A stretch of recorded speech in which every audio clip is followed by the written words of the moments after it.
যেভাবে লেখা আছে আমি সেভাবেই পড়ছি। আসসালামু আলাইকুম রাসেল ভাই ও ডিয়ার লিসেনার্স, আশা করি সবাই ভালো আছেন আর ভালোর দলে আছেন। আমি মোহাম্মদ সাবিত আলম বলছি ময়মনসিংহ বিভাগ থেকে। আমি বর্তমানে ভূত.কমের একজন মডারেটর হিসেবে নিযুক্ত আছি। খুব অল্প সময়ে আপনাদের ভালোবাসা পেয়ে ঘটনা পাঠানোর ইচ্ছা যেন আরও বেড়ে গেছে ইদানিং। তাই আজ আমি আপনাদের সাথে গ্রামের ক্লিনিকে সদ্য জয়েনকৃত একজন ডাক্তারের কাছ থেকে শোনা ঘটনা শেয়ার করব। আমি কোনো কথা না বাড়িয়ে ঘটনাটির প্রেক্ষাপট ও ঘটনায় চলে যাচ্ছি।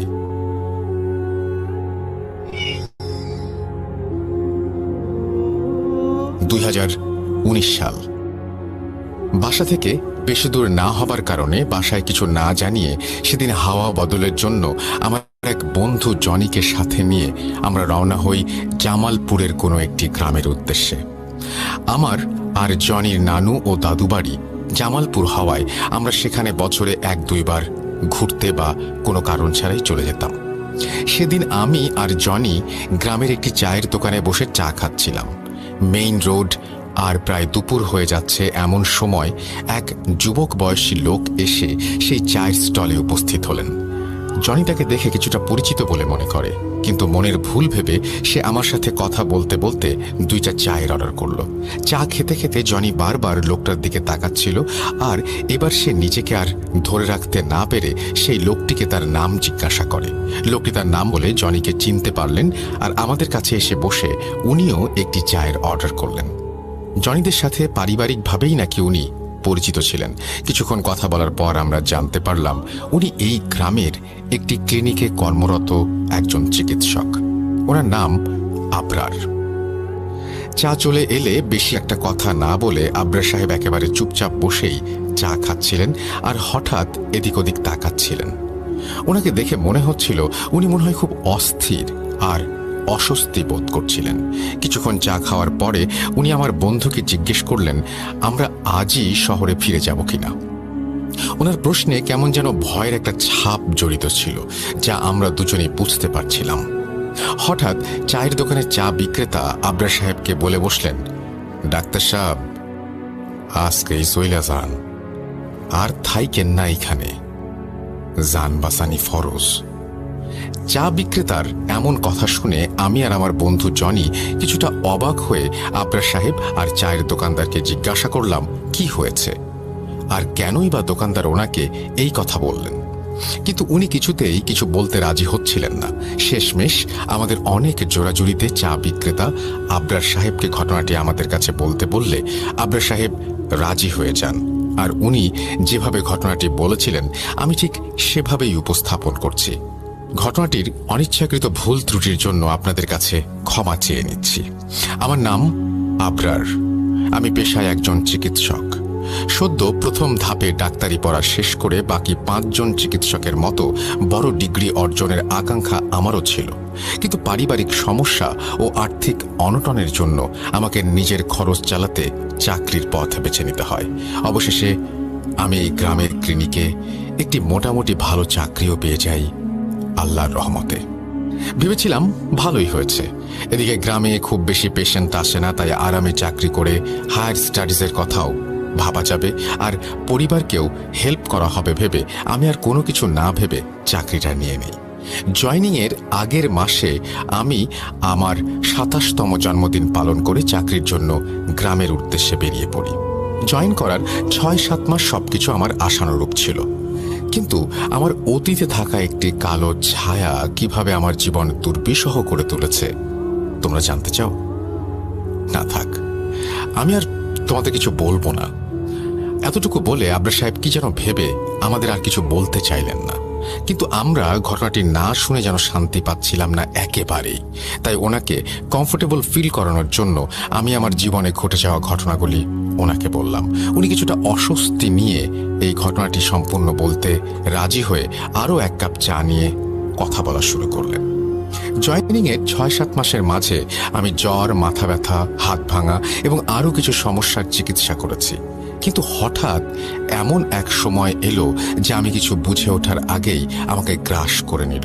আমি একদিন প্রায় সন্ধ্যায় অর্থাৎ মাগরিবের আজানের কিছুটা আগে ক্লিনিকে অলস সময়ে বসেছিলাম, আর তখনই এক বৃদ্ধা মহিলা আমার কাছে এসে আমাকে তার সাথে যেতে বলে ফুঁপিয়ে ফুঁপিয়ে কাঁদতে লাগলেন। কি সমস্যা জিজ্ঞেস করতেই বৃদ্ধা সজোরে কেঁদে উঠলেন। মনে মনে ভাবলাম, কি মুশকিল, ওনাকে সামলাবো নাকি ওনার সমস্যা শুনবো। ভাবতে ভাবতে বৃদ্ধাকে সান্ত্বনা দিয়ে টেবিলে রাখা পানি খাইয়ে আবার জিজ্ঞেস করলাম, কি হয়েছে? বৃদ্ধা বললেন, ওনার নাতিটা নাকি খুব অসুস্থ, 4 দিন যাবৎ সে কিছু খাচ্ছে না, এমনকি পানি পর্যন্ত পান করেনি। ওনার কথা শুনে আমি বললাম, আমি সন্ধ্যায় গ্রামে ফিরে ওনার বাসায় যাব। উনি আমাকে ওনার বাসার ঠিকানা বলে চলে গেলেন। আমি তৎক্ষণাৎ যাইনি, কারণ তখন মহিলার সাথে গেলে আমাকে আবার অনেকটা পথ ক্লিনিকে ফেরার জন্য পাড়ি দিতে হতো। ভেবেছিলাম রাতের দিকে একেবারে বাসায় ফেরার পথে মহিলার বাসা হয়ে তারপর ফিরব, কিন্তু বৃদ্ধার অবস্থা দেখে খুব মায়া লাগার কারণে আমি আমার জিনিসপত্র নিয়ে ক্লিনিক থেকে বের হয়ে যাই। একটু হাঁটতেই দেখি সেই বৃদ্ধা হেঁটে যাচ্ছেন গ্রামের দিকে। আমি ওনাকে ডাক দিলাম, চাচি, ও চাচি, দাঁড়ান, আমি যাব আপনার সাথে। উনি খুশি হয়ে আমার সাথে হাঁটতে লাগলেন। রাস্তায় হাঁটতে হাঁটতে আমি ওনাকে ওনার নাতির কথা জিজ্ঞেস করলে উনি শুধু কেঁদেই যাচ্ছিলেন। বিধায় আমি মোটামুটি ভালোই বিরক্ত হয়ে ওনাকে আর কিচ্ছু জিজ্ঞেস করিনি। প্রায় 35 মিনিট হাঁটার পরে আমরা একটি বাসার সামনে এসে উপস্থিত হলাম। গ্রামাঞ্চল হলেও এখানে অনেক পাকা বাড়ি তৈরি হয়েছে। ওনাদের বাড়িটিও ছিল একতলা পাকা বাড়ি, কিন্তু টিন শেডের। উনি আমাকে ভেতরে নিয়ে একটি চেয়ারে বসালেন। আমি যে ঘরে বসলাম সেখানে ঘরের দরজার ঠিক বামে একটি বিছানা, আর ডান পাশে কিছু চাল রাখার ড্রাম আর একটি পুরাতন শোকেস ছিল। সেই শোকেসের সামনে চেয়ার দিয়ে উনি আমাকে বসিয়ে আমার জন্য ভেতর থেকে পায়েস নিয়ে এলেন আর খেতে দিলেন। আমি ওনাকে বললাম, চাচি, আগে আপনার নাতিকে দেখি, তারপর না হয় খাবো। উনি আমার দিকে কিছুটা রেগে গিয়ে তাকালেন এবং বললেন, তোমাকে খাইতে দিছি, আগে খেয়ে নাও। এই কথা শুনে আমি কিছুটা বিরক্ত হয়ে বললাম, দেখেন চাচি, আমার এত সময় নেই। আপনার নাতিকে দেখে আমার আবারও ক্লিনিকে ফেরা লাগবে, তাই আপনার নাতিকে দেখা যায় এখন। উনি আমাকে সামনে আগাতে ইশারা করে সামনের পর্দা দেয়া একটি ঘরে চলে গেলেন, আর ওনাকে অনুসরণ করে আমিও সেই ঘরে প্রবেশ করলাম। ঘরটি ছিল মোটামুটি অন্ধকার। গ্রামে তখন পল্লী বিদ্যুৎ পৌঁছালেও সন্ধ্যার পরে বিদ্যুৎ একেবারেই থাকতো না, তাই ঘরে ঘরে হ্যারিকেন, কুপিবাতি বা মোমবাতি ব্যবহার করা হতো। সেই ঘরের পর্দা সরিয়ে আমি দেখলাম ঘরের মাঝখানে একটা বড় বিছানা, যার উপর মশারি টানানো ছিল, আর একটু সামনে ডান দিকে টুলের উপর একটি কুপিবাতি চলছে। আর মশারিটার জন্য যেন রুমে আরো বেশি অন্ধকার অন্ধকার একটা ভাব তৈরি হয়েছে। আমাকে মহিলা বিছানার পাশে দাঁড় করিয়ে রেখে মশারিটি তুলে একটু সাইডে সরিয়ে আমাকে বসতে বললেন। আমি ওনার নাতিকে দেখার জন্য তার হাতটা ধরার আগে আমার মোবাইলের টর্চ জ্বালানোর কথা ভাবলাম, কারণ রুমটা এত বেশি অন্ধকার লাগছিল যে রোগী দেখা সম্ভব ছিল না। ভাবনা অনুযায়ী টর্চ জ্বালিয়ে ওনার নাতির হাতের পালস চেক করার জন্য হাত ধরে ছেলেটার চেহারার দিকে তাকাই, আর দেখতে পাই যে ছেলেটি আমায় দেখে হাসছে।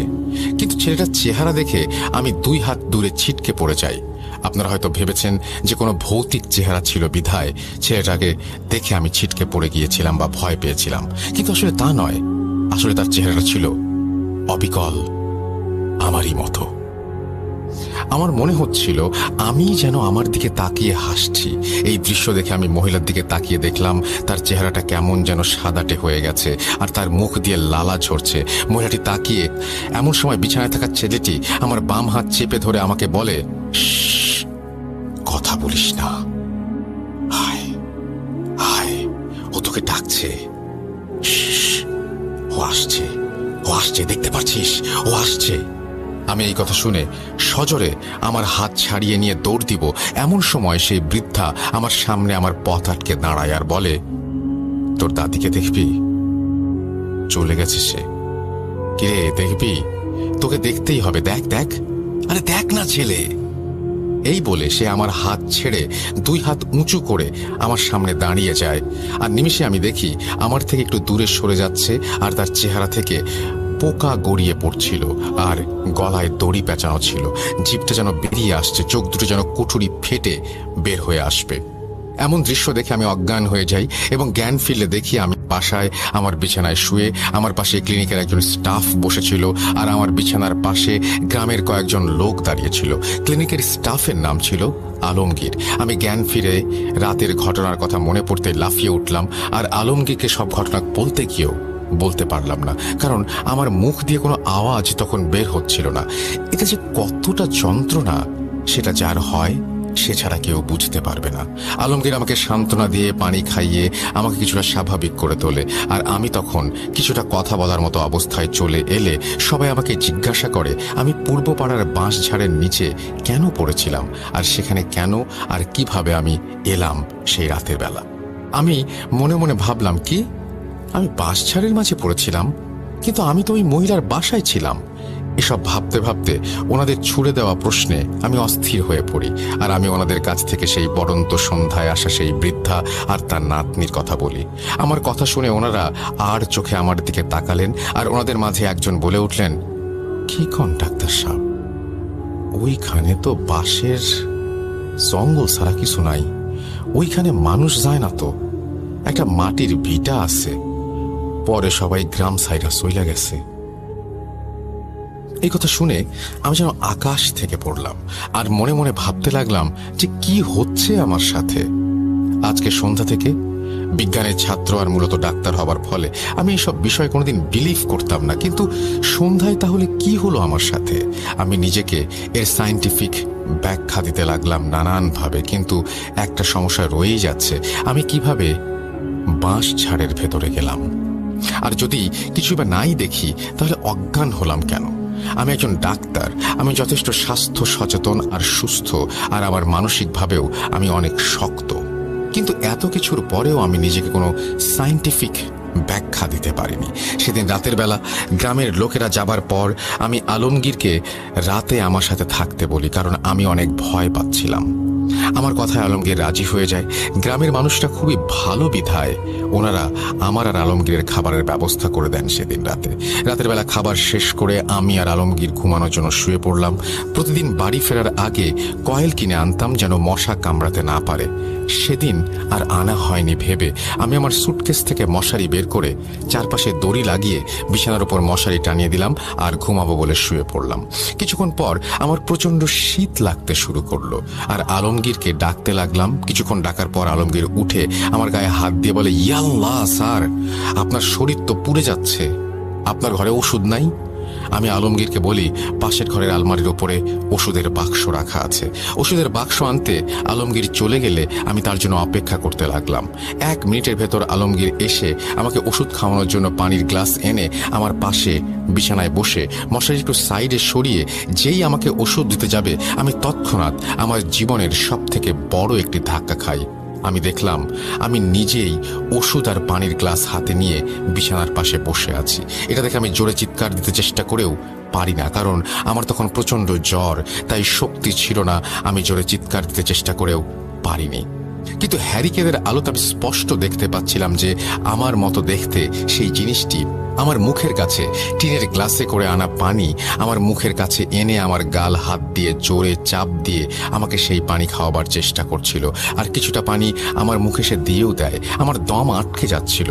গলায় পানি পড়ে যাওয়ার ফলে আমি দম নেবার জন্য কিছুটা পানি গিলে ফেলি আর বিছানা থেকে উঠে বসার চেষ্টা করি।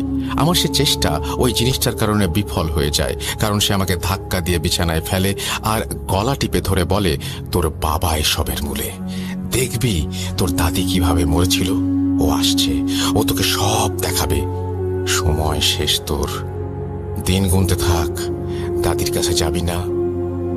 যাবি না তুই? বল, যাবি না? যাবি? আমি কিন্তু তোর মাথা নেব আগেই বলে রাখছি।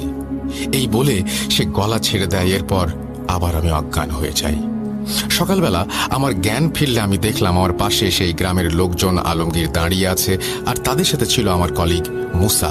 আমি আলমগীরকে জিজ্ঞাসা করলাম রাতে সে ওষুধ আনতে গিয়ে কেন দেরি করছিল। আলমগীর আমাকে বলল, স্যার, আপনার কি হয়েছে? আমি তো 1 মিনিটও সময় লাগাই নাই ওষুধ আনতে। ওষুধ আনতে গিয়ে আপনার গোঙানির শব্দ শুনে আমি এসে দেখি আপনি নিজেই নিজের গলা টিপে ধরে রাখছেন, আর কি যেন বলছেন যে দাদির কাছে যাবেন, দাদির মতো মরবেন।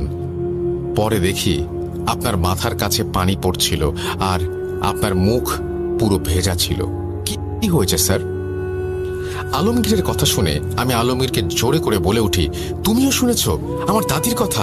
তুমিও? আমার কথা শুনে মুসা আমাকে শান্ত করে এবং বলে, স্ট্রেস আর জ্বরের জন্য আমার সমস্যাগুলো হচ্ছে। কিন্তু আমার মনে প্রশ্ন থেকেই যায় যে আলমগীরও তো আমার দাদির কথা শুনল, তাহলে আমি ভুল কিভাবে ভাবছি আর আমার দাদিরই বা কি ঘটনা? এরপর মুসা প্রাইমারি ভাবে আমাকে চেক করে এবং বলে আমি যথেষ্ট সুস্থ, রাতের জ্বরটাও তখন আর ছিল না, কিন্তু আমার গলায় আমারই আঙুলের ছাপ স্পষ্ট। মুসার কথা শুনে আমি আরো ঘাবড়ে যাই, কারণ আমি যদি সুস্থই হই তবে আমি কেন ভুলভাল দেখব? আর ডাক্তারি পড়ার সময় কত কিছু দেখেছি, অ্যানাটমি, লাশ, কিন্তু ভয় তো পাইনি আর ভুলভাল ভাবনাও আসেনি। তাহলে এখন হচ্ছেটা কি? এইসব এত জলদি আমার সাথে হয়ে যায়, আমি কিছু বুঝে উঠতে পারছিলাম না আর অনেকটাই মানসিকভাবে দুর্বল হয়ে পড়ি। মুসা আর আলমগীর আমাকে রেখে ক্লিনিকে যাবার জন্য পা বাড়াতে গেলে আমিও তাদের সাথে ক্লিনিকে যাব বলে জানাই। আর আমি এক মুহূর্ত এখানে থাকতে চাচ্ছিলাম না।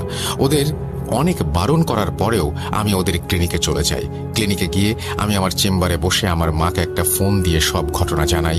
আর আমার মা আমার কথা শুনে আমাকে জিজ্ঞেস করেন আমার কোমরে বাঁধা তাবিজটা আছে কিনা। বলে রাখা ভালো যে খুব ছোটবেলায় কিছু সমস্যার কারণে আমার কোমরে আমার মা কোনো এক হুজুরের কাছ থেকে নিয়ে আসা তাবিজ বেঁধে দিয়েছিলেন। তখন মোটামুটি ছোট থাকার ফলে ওই সমস্যাগুলির কথা আমার জানা ছিল না।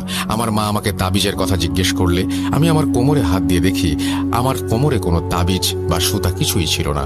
আমার তখন মনে হলো বেশ কিছুদিন আগে গোসল করার সময় তাবিজের সুতা অনেক দিন কোমরে থাকার ফলে নষ্ট হয়ে ছিঁড়ে গিয়েছিল। তাই আমি সেই তাবিজ আর সুতো খুলে আমার বাথরুমের একপাশে রেখে দিয়েছিলাম, কিন্তু মনের ভুলে আর তাবিজটা পরাই হয়নি। আমি আমার মাকে এই কথা জানালে উনি আমাকে অনেক বকাঝকা করেন আর বলেন উনি আমার বাবাকে নিয়ে গ্রামে আসবেন আজকেই। আমি আমার মাকে বলি যে ওনাদের আসার দরকার নেই, আমিই বাড়ি যাব। কিন্তু আমার মা আমাকে বলেন খবরদার আমি যেন একবারও আসার কথা ভুলেও চিন্তা না করি। এই বলে আমার মা ফোন কেটে দেন। মায়ের কথা শেষ করে আমি ভাবছিলাম যে মা এভাবে রিয়্যাক্ট করলেন কেনই বা এই তাবিজ এত জরুরি? আমি যেতে চাইলে এত কড়া ভাষায় মানাই বা কেন করবেন? এসব ভাবতে ভাবতে চেয়ারে বসে আমি টেবিলে মাথা রেখে ঘুমিয়ে পড়ি। ঘুমের মধ্যে আমি একটা স্বপ্ন দেখলাম যে আমি তিনজন লোক একটা মরুভূমির মতো জায়গা দিয়ে হেঁটে যাচ্ছি। তারা আমার সামনে হাঁটছেন আর আমি পেছনে পেছনে। তাদের মাঝে দুইজন পুরুষ আর একজন মহিলা। হেঁটে হেঁটে কিছু দূর যাবার পর মরুভূমির মাঝে একটি জায়গায় গোল বৃত্তাকার একটি ছায়া দেখতে পেলাম আমরা। আমি স্বপ্নের মাঝেই ভাবছিলাম মরুভূমির মাঝে ছায়া কিভাবে আসতে পারে। হঠাৎ সেই তিনজন লোক পেছন ফিরে আমার দিকে তাকালেন আর একসাথে বলতে লাগলেন, আজ শুক্রবার, আমরা জুম্মার নামাজ পড়তে যাচ্ছি, কিন্তু তুমি এই ছায়ার ভেতরেই থাকবে, তুমি আর এগোতে পারবে না। তোমার সাথে আমাদের যাত্রা এখানেই শেষ। এই বলে ওনারা চলে যাচ্ছিলেন। আমি ওনাদের চেহারা দেখে তিনজনের মাঝে দুজনকে চিনতে পারলাম, কারণ ওনাদের মাঝে একজন ছিলেন আমার মা, আরেকজন আমার বাবা, আরেকজন ছিলেন একজন বৃদ্ধ লোক। উনি আমাকে বললেন, বাবা, আমার আর কিছুই করার নাই, আমাকে মাফ করে দিও, আল্লাহর দরবারে ক্ষমা চাইবো কিছু না করতে পারার জন্য। ওনার কথা শেষ করে চলে যাচ্ছিলেন আর আমি ওনাদের সাথে যেতে চাইলেও পারছিলাম না, কারণ আমার পা চলছিল না আর আমার মুখ থেকে কোনো আওয়াজ বের হচ্ছিল না। আমি চিৎকার করার চেষ্টা করতে লাগলাম সমস্ত শক্তি দিয়ে। হঠাৎ আমার ঘুম ভাঙলো ক্লিনিকের এক নার্সের ধাক্কায়। উনি আমাকে বললেন আমি নাকি ঘুমের মাঝে চিৎকার করছিলাম। আমি ঘুম থেকে উঠে দেখি প্রায় রাত হয়ে গেছে। আমি আমার মোবাইল ফোন হাতে নিয়ে দেখি আমার মোবাইলে 17টা মিসড কল আমার ফোনে ভাসছিল।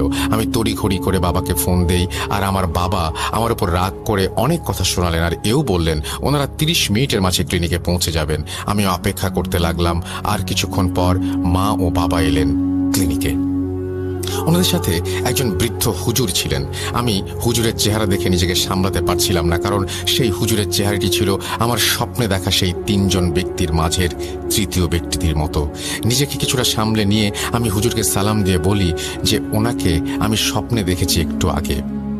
উনি আমাকে জিজ্ঞাসা করলেন আমি ঠিক ঠিক কি দেখেছি স্বপ্নে। আমি ওনাকে আমার স্বপ্নের কথা বললে ওনার চেহারায় কেমন একটা কালো ছাপ পড়ে গেল। উনি কিছু না বলে আমার মা বাবার দিকে তাকিয়ে না বোধক মাথা নাড়লেন। আমার মা কাঁদো কাঁদো কণ্ঠে হুজুরকে বললেন, আমার ছেলেকে বাঁচান হুজুর। আমার বাবা সব শুনছিলেন এতক্ষণ। হঠাৎ উনি আমার দিকে তাকিয়ে আমার গালে জোরে একটা চর বসিয়ে দিলেন। তুই তাবিজ কেন খুললি? তুই তাবিজ কেন খুললি? আর কয়েক বছর পর খুললে কি হতো? এই বলে আমার বাবা আমাকে জড়িয়ে ধরে কাঁদতে লাগলেন। আমার বাবার কান্না শুনে মুসা আমাদের দিকে এসে জিজ্ঞাসা করলো কি হয়েছে, কিন্তু ওকে আমরা কেউ কিছু বলতে পারলাম না। ও আমার বাবাকে সান্ত্বনা দিয়ে চলে যায়। এরপর আমরা বাসায় ফিরে যাই। বাসায় ফেরার এতটা পথে আমি আমার বাবা মা এবং হুজুর কেউ একটা শব্দও বিনিময় করিনি। কিন্তু আমার কানের কাছে বারবার কিছু শব্দ ভেসে আসছিল। কিরে, সময় তো শেষ তোর, আমার কাছে আয়, দাদির মতো আয়, দাদির মতো আয়, দাদির মতো। এই বলে আস্তে আস্তে শব্দগুলো ক্ষীণ হয়ে আসছিল। আমি আমার বাবার দিকে তাকিয়ে জিজ্ঞাসা করলাম উনি আমাকে কিছু বলছিলেন কিনা। উনি আমার দিকে করুণ দৃষ্টিতে তাকিয়ে কেঁদেই যাচ্ছিলেন আর কেঁদেই যাচ্ছিলেন। আস্তে আস্তে আমরা বাড়ি ফিরে এলাম। বাড়িতে ফিরতেই দেখি গ্রামের বেশ কিছু মানুষ আমার বাসার সামনে আমার জন্য রাতের খাবার রান্না করে নিয়ে বসে আছে। আমার মা বাবাকে দেখে ওনারা আমার মা বাবার জন্যও খাবার রান্না করতে চলে যান।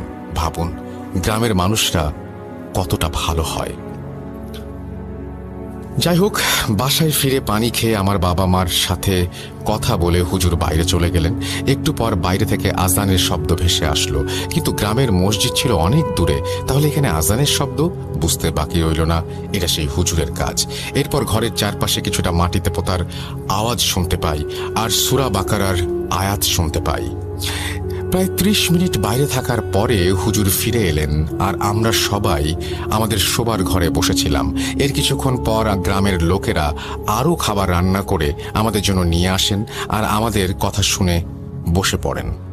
তখন আমি আমার মাকে জিজ্ঞাসা করলাম ওটা কিসের তাবিজ ছিল আর কেনই বা তারা তাবিজটা খোলার ফলে এমন ভীত সন্ত্রস্ত হয়ে পড়েছে। আমার কথা শুনে আমার মা কাঁদছিলেন আর আমার বাবা আমার ছোটবেলার ঘটনা বললেন আমাকে। উনি বলছিলেন ছোটবেলায় আমার ওপর জিনের ছায়া ছিল, সেই জিনটির মালিক ছিলেন আমারই নিজের দাদু।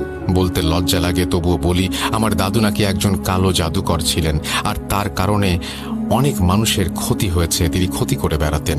আমার দাদু আমার বাবার জন্মের আগে থেকে এসব করতেন আর সেই কাজের মাধ্যমে আয় করা টাকা দিয়েই নাকি আমার বাবাকে লালন পালন করতেন। কিন্তু আমার দাদি একদিন ওনার এই কালো জাদুর ঘটনা জেনে যান আর উনি নিজের ছেলেকে হারামের টাকায় বড় করতে চান না বলে বাড়ি থেকে বেরিয়ে আসেন আমার বাবাকে নিয়ে। আর বাড়ি ফিরে সবাইকে দাদুর কথা জানান। বাসার মানুষ ক্রুদ্ধ হয়ে দাদুর বাড়িতে গেলে তাকে আর খুঁজে পাওয়া যায়নি। এর কিছুদিন পর নাকি আমার দাদি পাগল হয়ে গিয়েছিল আর মারা গিয়েছিল 5 মাসের মাথায়। উনি মারা যাবার আগে নাকি অদ্ভুত আচরণ করতেন। উনি নাকি চিরুনি দিয়ে নিজের চুল ছিঁড়তেন আর গোসল না করার ফলে মাথা থেকে চুলের সাথে উঠে আসা কি নাকি সব বেছে বেছে খেতেন। আর একদিন দেখা যায় আমার দাদি গায়ে পোকা হয়ে গিয়েছিল। অনেক কবিরাজি তদবির চলছিল আমার দাদির জন্য, কিন্তু উনি বাঁচেননি। একদিন ছনের ছাদের বাঁশের সাথে দড়ি পেঁচিয়ে সেটি গলায় দিয়ে আত্মহত্যা করেন আমার দাদি। আসলেই কি সেটা আত্মহত্যা ছিল নাকি অন্য কিছু? আমার দাদি মারা যাবার পর আমার বাবা তার খালার কাছে বড় হন। অনেক বছর কেটে যায়। আমার বাবা বিয়ে করেন আমার মাকে। বিয়ের 2 বছরের মাথায় আমার আগমন ঘটে। আর একদিন হঠাৎ গ্রামের বাড়িতে আমার দাদু কোথা থেকে যেন আমাদের কাছে আসেন। আমি তখন খুব ছোট, উঠোনে হামাগুড়ি দিয়ে খেলছিলাম। আমার বাবা মা ঘরের ভেতরে কাজ করছিলেন সবার সাথেই। হঠাৎ আমার কান্নার শব্দ শুনে ওনারা উঠোনে এসে দেখেন আমার দাদু আমাকে কোলে নিয়ে আমার মাথায় কালো রঙের তিলক লাগিয়ে আমার কানের কাছে কি যেন পড়ছিলেন। আমার বাবা এটা দেখে আমাকে জোর করে দাদুর কোল থেকে নিয়ে আমার দাদুকে ধাক্কা দিয়ে ফেলে দেন। আমার দাদু খুব ক্ষিপ্ত হয়ে আমার বাবাকে বলেছিলেন, তুইও তোর মায়ের মতো আমার সাথে দুর্ব্যবহার করলি? আমার ছেলে হয়ে তুই আমার গায়ে হাত তুললি? আমার কাছ থেকে আমার ছেলেকে সরানোর জন্য তোর মাকে কি করেছি দেখেছিলি তুই? এবার তোর কাজের জন্য তোর কাছ থেকে তোর ছেলে কেড়ে নেব আমি। দেখবি ছেলে হারানোর কি যন্ত্রণা। তোর মায়ের মতো করে তোর ছেলেকেও নিয়ে যাব, পারলে আমাকে আটকাস তোরা। এই কথা বলে আমার দাদু নাকি সেখান থেকে চলে যান। আমার পরিবারের বাকি সদস্যরা নাকি আমার দাদুকে ধরতে গেলে আমার বাবা বলেন যে যত যাই হোক তিনি হচ্ছেন বাবা আর আর বাবাকে কিছু করে পাপের ভার নাকি তিনি অর্থাৎ আমার বাবা বহন করবেন না।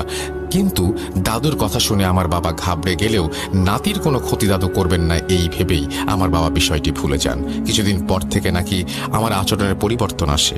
অকারণে ঘন্টার পর ঘন্টা আমি কাঁদতাম, আর রাতের বেলা মাঝে মাঝে আমাকে খুঁজে পাওয়া যেত না, কিন্তু সকালে পাশের বাড়ির বাঁশঝাড়ের সামনে নাকি আমাকে পাওয়া যেত। এসব দেখে ভয়ে আমার বাবা আমাকে নিয়ে মসজিদের ইমাম সাহেবের কাছে যান। ইমাম সাহেব বলেন আমার দাদু নাকি খুব নিকৃষ্ট একটি কাজ করেছেন, আমার ওপর নাকি জিন চালান দিয়েছেন। আমার বাবা এসব শুনে ভাবতে লাগলেন যে একজন দাদু কিভাবে তার এত ছোট নাতির সাথে এই সমস্ত কাজ করতে পারে। এরপর এর প্রতিকার চাইলে হুজুর কিছু কাজ করে সেই জিনকে হাজির করান এবং তাকে একটি বোতল পানি ভরে সেই বোতলের ভেতরে বন্দি করে ফেলেন, আর বোতল থেকে কিছু পানি একটা তাবিজের উপর লাগিয়ে দোয়া পড়ে ফুঁ দিয়ে আমার কোমরে তাবিজ বেঁধে দিলেন এবং বললেন 30, অর্থাৎ আমার বয়স 30 হবার আগে যেন এই তাবিজ না খোলা হয়। যদি খোলা হয় তো এই জিন বোতল থেকে মুক্ত হয়ে যাবে। খুবই নিকৃষ্ট কালো জাদু হবার ফলে জিনটা খুব শক্তিশালী ছিল, তাই তাকে একেবারে নিধন করা যায়নি, আর একে নিধন করার ক্ষমতাও নাকি হুজুরের ছিল না। আমার বাবার কাছ থেকে এসব শুনে আমি যেন আকাশ থেকে পড়ি, আর আমার নিজের জীবনে কি হবে তা না ভেবে আগে এটা ভাবি যে আমার দাদু কিভাবে পারলেন এই জঘন্য কাজ করতে। আমি যখন ভাবছিলাম তখন হুজুর বললেন এখন কিছু করা একেবারে অসম্ভব। এই জিন আমাকে সেদিন রাতের বেলা, অর্থাৎ যেদিন আমি আমার বিছানায় মশারিটা নিয়ে শুয়েছিলাম, সেদিন রাতের বেলা যে পানি খাইয়েছিল সেটির ফলে আমার সাথে সে জড়িয়ে গেছে। আর এই গ্রামের যেই বাঁশঝাড়ে আমি পড়েছিলাম রোগী দেখতে গিয়ে, সেই বাঁশঝাড়ে তার বাস এখন। বাড়ি বন্ধ করে আজান দেওয়ার সময় হুজুর সেটা বুঝতে পারছিলেন, তাই আমাকে যত দ্রুত সম্ভব গ্রাম ত্যাগ করতে বললেন। সেদিন রাত্রে আমাদের কারো ঘুম হয়নি। আমি আমার ঘরে ঘুমানোর সময় আমার মা বাবা আমার ঘরে এসে কাঁদতে লাগলেন। হঠাৎ উনি কেন কাঁদছেন জিজ্ঞেস করতেই উনি বললেন ঘুমের মাঝে কেউ ওনাকে বলছিল খুব ক্ষীণ আর ফিস ফিস সুরে, আয় আয় দেখে যা, ছেলেকে শেষবার দেখে যা,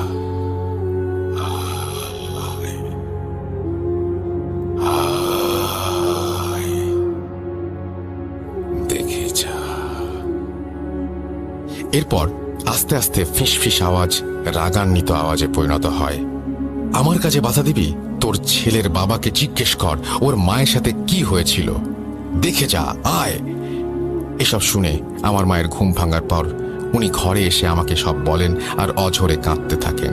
এই বলে আবরার সাহেব দীর্ঘশ্বাস ফেলে আমাদের বললেন যে এখন ওনার মা বাবা বাড়িতে নাকি ওনার জিনিসপত্র গোছাচ্ছিলেন, সেখান থেকে চলে যাবেন বলে।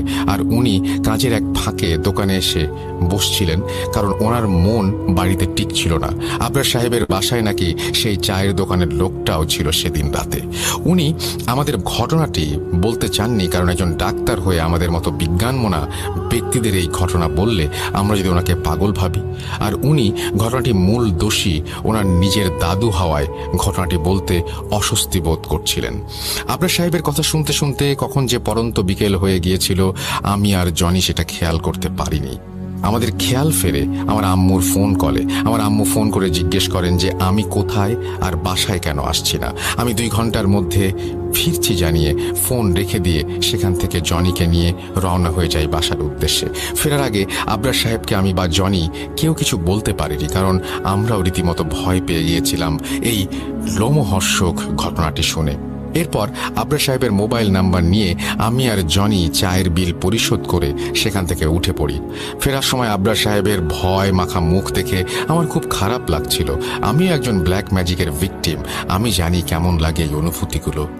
বাসায় ফেরার জন্য গাড়িতে উঠে আমি শুধু একটা কথাই ভাবছিলাম, কারণ নিজের আপন রক্ত কিভাবে এই কাজ করতে পারে, আর সে যদি হয় নিজেরই দাদু, কিভাবে পারে মানুষ এত নিষ্ঠুর হতে। বাসায় ফিরে আবরার সাহেবের সাথে এরপর কি হয়েছিল ভাবছিলাম আমরা। উনি কি পেরেছিলেন এই সমস্যা থেকে পরিত্রাণ পেতে? কি হয়েছিল ওনার সাথে? এখন কেমনই বা আছেন তিনি? ওনাকে আমরা ফোন করতে চাচ্ছিলাম, কিন্তু ফোন করে কি বলবো আর কি জিজ্ঞেস করব ভেবে না পাওয়ার কারণে কয়েকদিন আর ফোন করতে পারিনি, কারণ যার কষ্ট সেই বোঝে। ফোন দিয়ে খামোখা সেই কষ্ট বাড়াতে চাইনি, কিন্তু জানার আগ্রহ কিছুতেই ত্যাগ করতে না পারায় কিছুদিন পর আমি আর জনি আবরার সাহেবের ফোনে ফোন করেছিলাম, কিন্তু ওনার মোবাইল ফোন বন্ধ ছিল। এর মাঝে বহুবার ফোন করেও নাম্বার বন্ধ পেয়েছি। লাস্টবার যখন ফোন করেছিলাম, একজন ভদ্রলোক ধরেছিলেন আর বলেছিলেন যে আবরার সাহেব নামে উনি কাউকে চেনেন না, আর এই সিমটি উনি কয়েক মাস আগে কাস্টমার সার্ভিস থেকে নিয়েছেন নতুন সিম হিসেবে। এরপর আর কখনো ওনার সাথে আমাদের কোনো যোগাযোগ হয়নি। জনিদের পরিবারের সাথে পরিচিত হবার কারণে আমি জনিকে বলেছিলাম যেন আবরার সাহেবের পরিবারের খোঁজ নেয় সে, কিন্তু সে আমাকে জানিয়েছিল অনেক চেষ্টা করেও তাদের পরিবারের কারো সাথে যোগাযোগ করা যায়নি। এই ছিল আজকের মতো ঘটনা। কিছু ঘটনার শেষ প্রান্তে আমরা কখনোই পৌঁছাতে পারি না। অমীমাংসিত কিছু জিনিস আমাদের এই জীবনে রয়েই যায়। এই যেমন জিন জাতি কেন মানুষের পেছনে লেগে থাকে, এর কোনো এক্সপ্লেনেশন নেই। কালো জাদুই বা মানুষ কেন করে, কি লাভ আর অন্যের ক্ষতি করে, এর কোনো ব্যাখ্যা আছে? না, নেই। থাকলে সেটি আমার জানা নেই। কারো জানা থাকলে আমাকে জানাবেন। ধন্যবাদ সবাইকে ধৈর্য নিয়ে এতটা সময় আমাদের ঘটনাটি শোনার জন্য। আশা করি আপনাদের এই ঘটনাটি ভালো লেগেছে। ঘটনাটি কতটুকু গুছিয়ে লিখতে পেরেছি আর কতটা ভয় লেগেছে ঘটনাটিতে আমি জানি না। কতটুকু ভয় ছিল সেই বিচারটা লিসেনারদের কাছেই ছেড়ে দিলাম। অনিচ্ছাকৃত ভুলের জন্য আবারও ক্ষমা প্রার্থনা করে আজকের মতো বিদায় নিচ্ছি আমি সাবিত ফ্রম ময়মনসিংহ। সবাই ভালো থাকবেন। ধন্যবাদ। আসসালামু আলাইকুম।